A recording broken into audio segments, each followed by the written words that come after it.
from the Brexit Party leader. Now, this the previous the phone you're about to hear from Sir Vince Cable is part of a series, of course, running up to next week's European elections. You heard, as I said, from Conservative Jacob Rees-Mogg yesterday, and you'll hear from other main parties on this show ahead of next Thursday's election. So let's bring Sir Vince Cable into the conversation, now leader of the Liberal Democrat Party. Now, there were many people who could seem to have done very badly or were victims of the last series of local elections. One party that did extremely well was the Liberal Democrat Party, capturing many, many seats, indeed capturing control of many local authorities. Sir Vince Cable joins me in the studio to take your calls. Just before we go to those calls, Sir Vince, why? Why was there such support a couple of weeks ago for those local elections? I think it was a mixture of reasons. It was something we worked very hard for. I mean, I took over the party 2 years ago. It wasn't in great shape. We'd had 2 terrible general elections, but we've been rebuilding from the grassroots. And months and months ago, we started targeting some areas where we had a strong local government presence. And I think people like the way we operate in local government, work for local communities, run local councils well, and it paid off. And on top of that, there was a kind of national mood, which is, of course, now being caught up in these Brexit elections. And what is that footing or grounding that it puts the party on, would you say, before you move aside to let the next leader take over? Yes, I think it's a strong foundation. It does mean that we will almost certainly will back a substantial number of seats in the coming general election, whenever it is, and potentially, I mean, if British politics continues to lead to the breakup of the big parties, as it may well do, then there is a massive opportunity for us as the central party of what I would call the sensible moderates. Let's go to some of the calls. Danny is in Hastings. You're through to Sir Vince Cable. Go ahead, Danny. Morning to you. Good morning. Good morning. Vince, I'd just like to ask why you think Remain and the deal are the only things that should be on the ballot paper. Well, I don't. I think they're the 2 main choices because they're the 2 realistic options because we know what they both involve. And I've always argued that the fundamental choice is between the government's deal and remaining. But there are a lot of people out in the country. You've just heard Nigel Farage arguing for a no-deal option, what he calls WTO terms. I think it doesn't make any sense in practice, but lots of people feel strongly about it, and it would be democratic to include it as one of 3 options. I have no problem with that. Danny? So if you had the 3 options, would you then go for a single transferable vote? So that if you was a Brexiteer, you would still have your vote counted if your first option dropped? Yes, I mean, there are all kind of different ways in which you can structure the 3 options into 2 questions, and that's really a job initially for Parliament and then for the Electoral Commission. I mean, I will be campaigning unambiguously to stop Brexit and Remain. I don't hide that. My party is very open about it, but there are different views about what Brexit means, and I think it's fair to have those reflected in the referendum when we get it. And Danny, I'll come back to you in a moment, but to those who would question why a deal that has been so comprehensively rejected in the House of Commons on these meaningful votes, why would you countenance putting it on a poll that you would then put in front of the British electorate because it's been so severely trashed or denounced or derided? What would the merit be? Well, there aren't many merits, but it is... So why put it on the paper? Because it is the one form of agreement different from what we got at the moment, which no one seems which to they have negotiated. Much passion for. Well, maybe that tells us quite a lot, that the only deal that could be negotiated is so fundamentally unpopular and satisfies nobody. I mean, I think it's important we confront the no-deal option, what Nigel Farage calls the WTO rules, because this has become a very glib phrase that people use without realising, I think, that the WTO system is actually disintegrating. I mean, the only 2 countries in the world that operate effectively on WTO rules, major countries, are China and Russia. Russia is covered by economic sanctions. China's getting into a trade war with the United States. The World Trade Organization no longer functions. It has no authority. It's a bit like saying, let's get rid of our army and NATO and rely on the United Nations declarations to preserve our defence. I mean, it's a pathetic, weak option, and it needs to be exposed. And I don't think we can just sweep away that question. We need to confront it. Quick response from you, Danny. I mean, I agree. All options should be on the ballot paper because I think that's the democratic thing to do. And actually, I think it's the only way forward is for the people to have a say on all the options. Danny, thank you for that. If, as you say, the WTO option is so widely derided, How do you explain the success of the Brexit Party so far in polling? And I put an asterisk. Polling, of course, as we know, over recent years has to be taken with a health warning. Sir Vince. Well, I don't think it has been widely derided. It's been widely used and widely advocated, but frankly, the case against it hasn't been made as strongly as it should have been. It is very dangerous. Doesn't that fall to you then, and others? Well, indeed, we've got to up our game in making absolutely clear that this is a disaster for the country. I mean, the government did produce last summer a whole series of papers on what no deal would look like, and it was pretty horrific.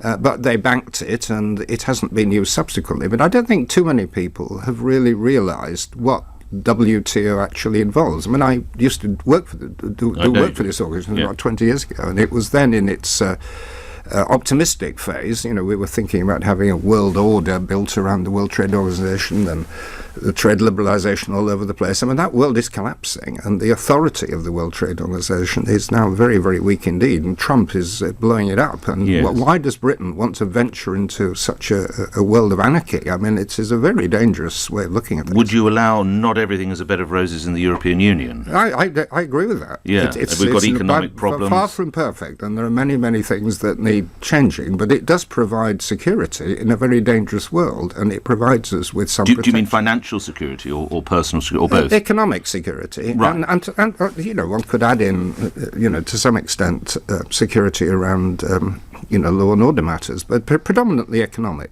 You know, in a world where Trump and Putin are running amok and there are trade wars breaking out, we need some basic security and stability, and the European Union provides it. But are you surprised that Britain's growth will be greater than Germany's in the next quarter?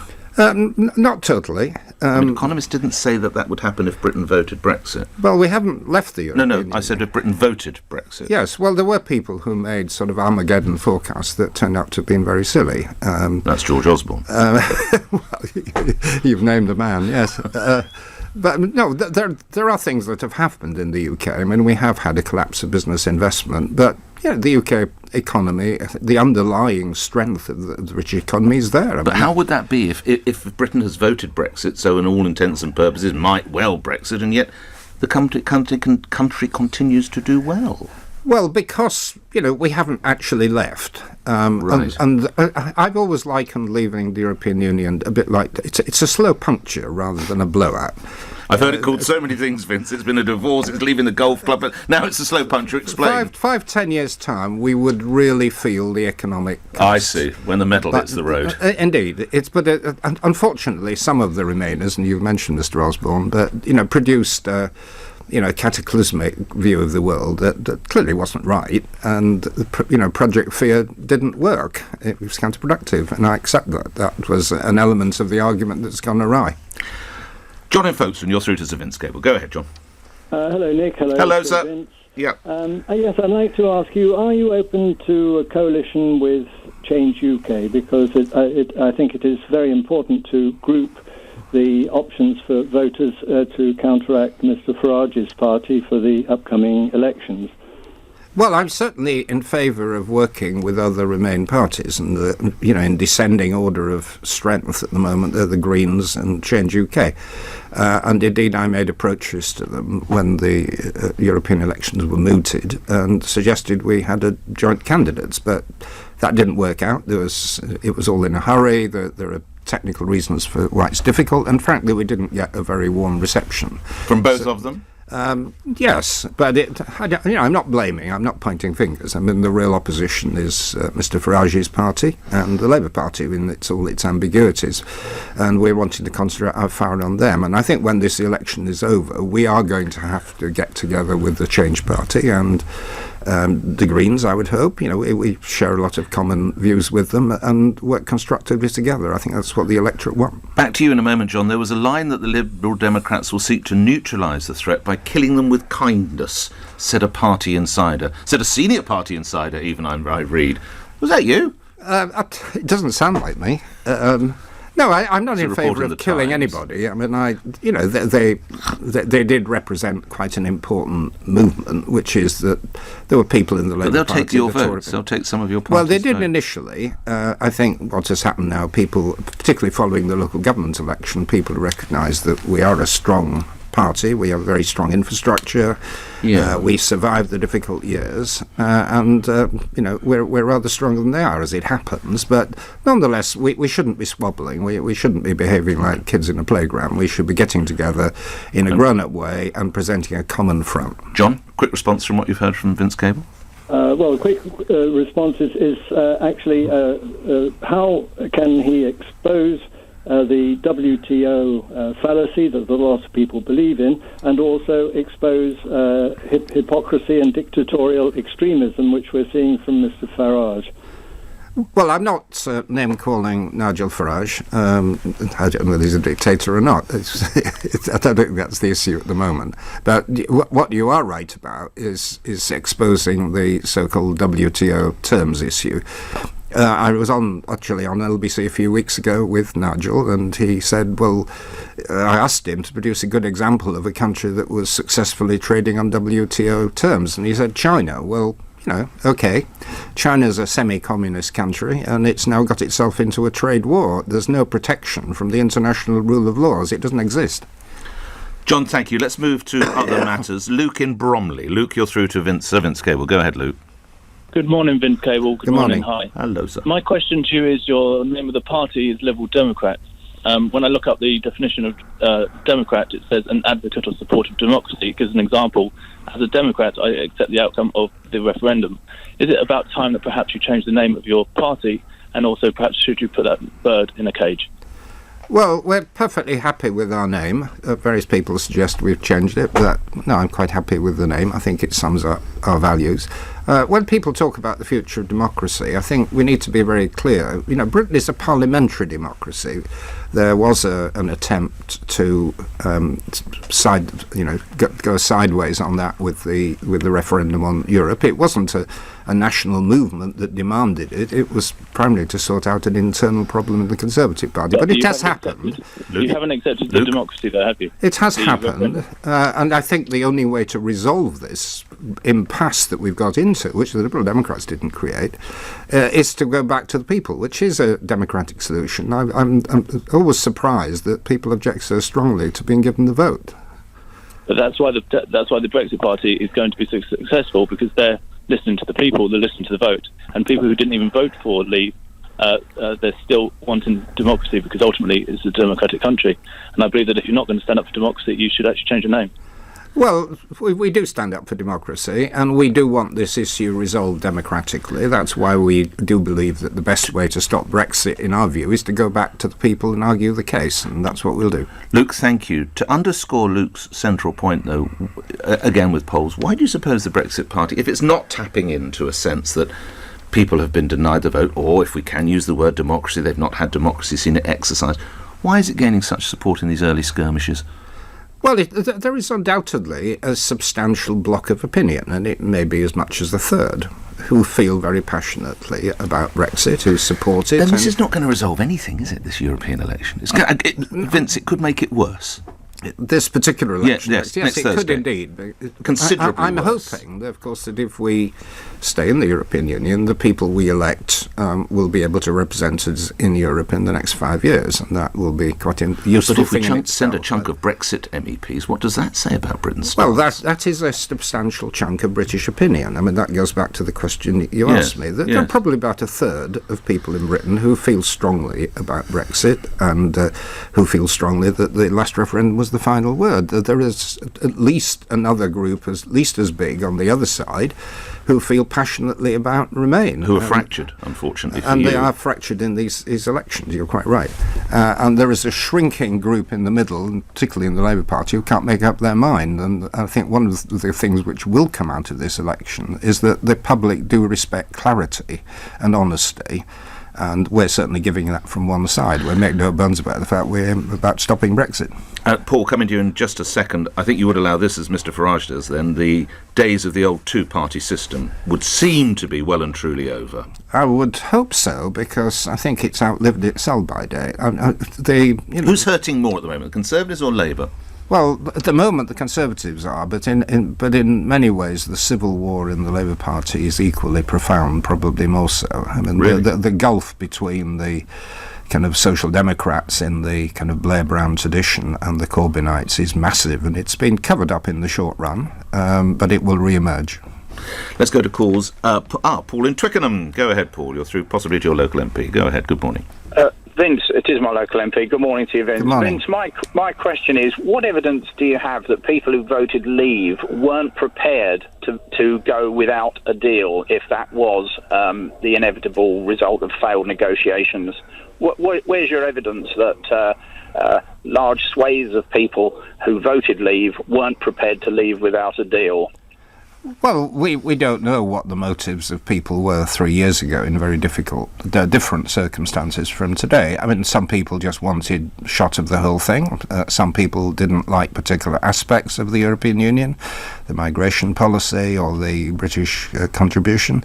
People had different motives. A lot of people who voted Leave, I think, liked the economics of the European Union, but didn't like the politics as the way they saw it. They wanted some kind of compromise. So there were a whole lot of different motives. But, the world has moved on, and, we are now faced with a government deal, which lots of people don't like, but it's the product of 2 years of negotiation and various attempts to clarify what no deal actually means. And that's why I think we are going to have to go back and ask the public what they really meant. Response from you, Paul?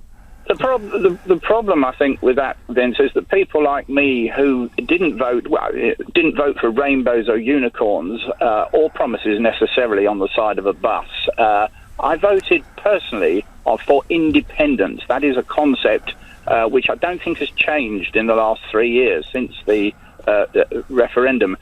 What, Vince, do you think has changed since that time that should convince me that independence from Europe, not a cutting of all ties. I want friendly cooperation. I want trade, but I want independence. What has changed, Vince, would you say, in the last 3 years for a person like me that I should now go and vote differently or vote at all when I voted for independence? Well, I think what has become clear is that there are certain forms of relationship with the European Union that are possible, and others that aren't. And if you remember that phrase of Mr. Johnson about having your cake and eat it, and that is not negotiable. And the idea that somehow or other we have more freedom of manoeuvre independence without contributing anything and without accepting rules, that kind of having cake and eat it approach to Europe is simply not negotiable or possible. I think that is one of the things we have learned. Paul, thank you. Please excuse me moving on. You might bump into, of course, Sir Vince in Twickenham High Street. John in Wolverhampton, that's unlikely in Wolverhampton just at the moment, and you're through to Sir Vince Cable. Go ahead, good morning. John, can you hear me? Go ahead.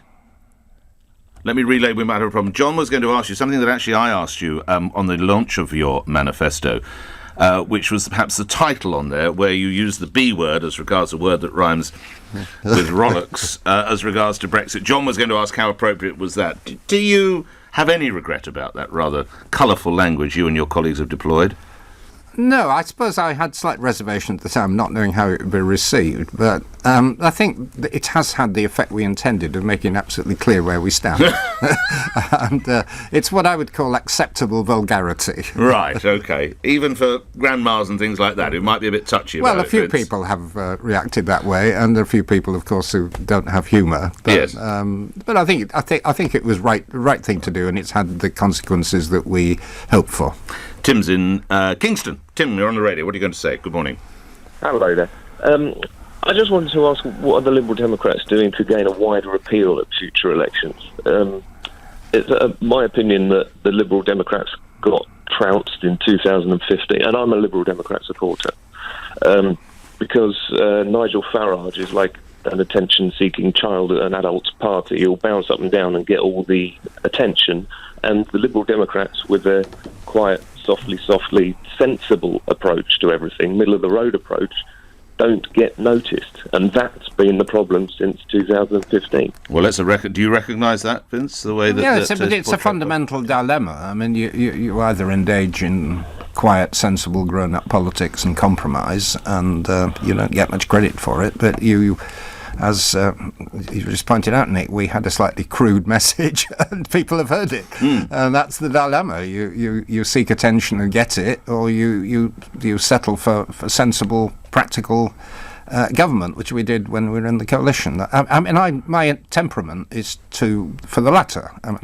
I was in government for 5 years. I think achieved a great deal, but we didn't get credit for it. And I think whoever comes after me is going to have to find this perfect formula of being sensible and moderate, but is but at the politics same too much on time the catching extreme? attention. Is politics too much on the extreme? It has become very polarised and in a rather dangerous way. But I think there are a sufficient number of people, and there are a lot of them in Kingston and Richmond, who do accept the merits of parties that do listen and try to seek a consensus. Quick response from you, Tim. Yeah, I like middle of the road, I like sensible, but the problem is the Liberal Democrats publicity machine. You need to be able to stand up and somehow galvanise support from people who are getting sucked into the, Twitterverse, me versus you kind of mentality. You need something that does that has a bigger impact, that draws people into the middle. Right. Well, you're quite right. You've stated the dilemma very well, but in a way the Brexit issue has brought out a challenge for us, which I think we are responding to. Thank you for that, Tim. Alan, coming to you in a second. How helpful is it to have figures such as Guy Verhofstadt coming to help campaign? Well, I welcomed him, and he does represent the wider liberal family in Europe. I don't agree with him on a lot of issues, to be frank. What don't you agree with Verhofstadt? Well, he's a very strong believer in a more federal Europe, closer integration. And I think, actually, the form of, the balance we've got at the moment, which keeps Britain out of the monetary union, and out of the deeper kind of integration, it probably suits the British better than some of the other versions. So I do disagree with him about that. But he's a good man, and he fights for liberal values, and I think, after these elections, he will be leading a very powerful liberal force in the European Parliament, fighting the extremism and populism that we're getting across Europe. And what was his impression on Britain at the moment in these European elections? And again, it comes back to those polarised, to use your expression, those polarised sides. Well, it was significant that he came here to launch the Liberal European Manifesto, and that reflected the belief that we may be successful in stopping Brexit. OK, let's come back to the calls. So it was Alan in Fleet. Alan, it's your question. Go ahead. I think Vince, like me, is very concerned about the fracturing of British society at the moment in the political spectrum. How can we bring people back together? Well, I think it's fractured in all kind of different ways. I mean, there is a lot of income and wealth inequality, which is, ultimately a product of the financial crisis we had a decade ago. It's been allowed to drift. There's a lot of anger behind that. We've got to address it. There are geographical problems. There are bits of the country that have been allowed to slide behind. Certainly when I was in government, we had what we call a regional growth fund. I had an industrial strategy designed to bind the country more closer together economically, but the vast amount more needs to be done there. And I think the other big fracture, which isn't talked about so much, is the gap between the young and the old. It's shown itself over Brexit, but it's a much deeper problem. I mean, young people in general have a lot of insecurity, find it very difficult to get into the property market. Older people, and it's my generation, are often sitting on a lot of capital. And we're going to have to do some quite difficult, painful things around taxation, for example, to redress that balance. How do you do that? Are you going to tax the rich? Well, I think there has to be some redistributive taxation, and my party makes no bones about the fact that that's going to happen. All right. Some would say that people like you and Chuka Umunna and others, in a way, sow some of these seeds of division, because they would argue that almost 3 years ago, Britain took a decision, and you, for very valid reasons and concerns, have fought every step of the way to try and prevent Britain doing what it voted for. And I imagine if I was to take you to the streets of Blackburn or somewhere, someone might even say that to your face. How would you respond? I don't think it is a question of fighting every step of the way. I think there was a crucial turning point shortly after the referendum when Theresa May launched her Lancaster House speech. Now, she could have reached out to the 16.5 million, whatever it is, who voted Remain, the 48%, and said, look, the country is voted by a narrow majority to leave, and we're going to try and do that. But it's got to be done in a way that accommodates many of the concerns of the Remainers, particularly around the economic side and people's freedom of movement to travel, work, live overseas, and respecting the Europeans who live here, and so on, and trying to get a compromise. But she embarked on a path that was designed to appeal to the right wing of the Tory party, and all manner of disaster has unfolded thereafter, because leaving the customs union and the single market was what effectively broke the camel's back here. What would your advice to Mrs May be now? Well, I think it's too late to retrieve the position that she could have moved to 2 years ago, but given where she is, the only way she can now get her deal through to the country is to go back to the country and say, well, is this what you want, or would you rather remain, or for those who want it, would you rather leave without a deal? Does she not need to go?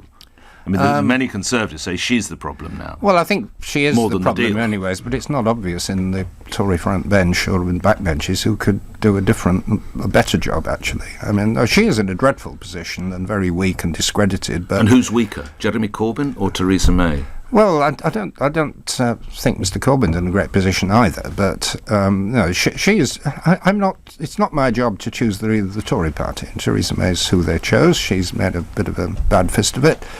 But she's now got to, try and retrieve the situation at the last moment. And as I said, I think the only way she can now do that is to go to the country rather than to find false things through Parliament. Sir Vince, good to see you. Thank you for coming in and taking questions here on LBC. Sir Vince Cable, leader of the Liberal Democrats. I'm done for another day. James O'Brien's waiting the other side of the news here on LBC. I'm with you again tomorrow morning from 7. Meantime, stay safe. Thank you, Nick. It's approaching 10 o'clock. It's not complicated, despite the appearances to the contrary. It never is. Two parties